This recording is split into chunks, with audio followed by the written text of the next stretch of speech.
సూరజ్‌ని అలాగే సూరజ్ సపోర్ట్ చేసిన దీపని ఇద్దరిని ఇరికించాలని ఇంక పెద్ద ప్లానే చేస్తుంది జోష్న. ఒక అతనికైతే 10,000 నీకు డబ్బులిస్తాను బిర్యానీలో బొద్దింకొచ్చిందని చెప్పని, అది ఫుడ్ ఇన్స్‌పెక్టర్ దాకా వెళ్ళేటట్టు నువ్వు గాని చేశావు అంటే నీకు 10,000 ఇస్తానని చెప్పి అన్నట్టుగా చెప్పి ఒక మనిషిని పెట్టి తను మాట్లాడిస్తుంది. ఇంకా మేనేజర్ అయితే తనకి దీపక్ ఫోన్ చేసి ఇక్కడ గొడవ జరుగుతుంది మేడం అని చెప్పంగానే,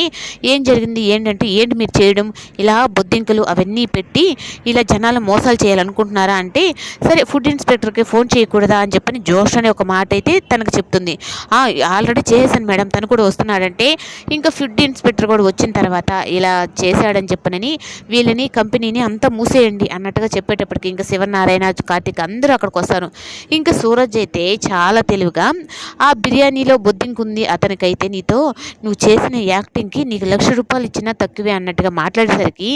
ఒక్కసారిగా అదేంటి సార్ మీరు ₹1,00,000 అంటున్నారు, ఆ మేడము నాకు 10,000 ఇస్తాననింది అంటే నేను అంత పర్ఫార్మెన్స్ చేశాను కదా, అంటే నేను ఆ మేడం దగ్గర తీసుకోవాలంటే నేను ఇంకొక 10,000 నీకు ఎక్స్ట్రా ఇస్తాను, ఇప్పుడు నువ్వు చేసిన దానికి ఇంకా పెద్దగా చేయాలి, అది కూడా ఆ మేడం మీద, ఏంటి మేడం మీరు ఇలా చేశారు ఇలా చెప్పమన్నారు అన్నట్టుగా నువ్వు రివర్స్ చెప్పావు అంటే నేను ఇంకొక 10,000 నీకు ఎక్స్ట్రా ఇస్తాను అని చెప్పనని సూరజ్ అయితే చాలా ప్లాన్ చేస్తాడు.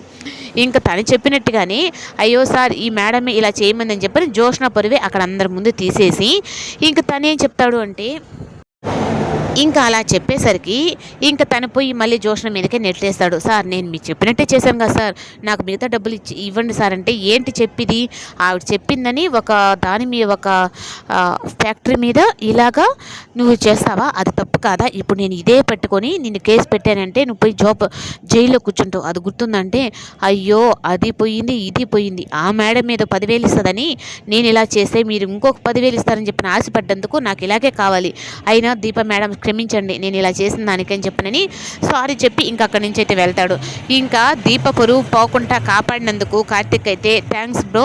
తన్ని ఏ విధంగా అయినా చేయాలి, ఏ విధంగా అయినా తనలో తప్పు చూపించాలని జోష్న చేస్తుందని నాకు తెలుసు అంటే, నాకు తెలుసు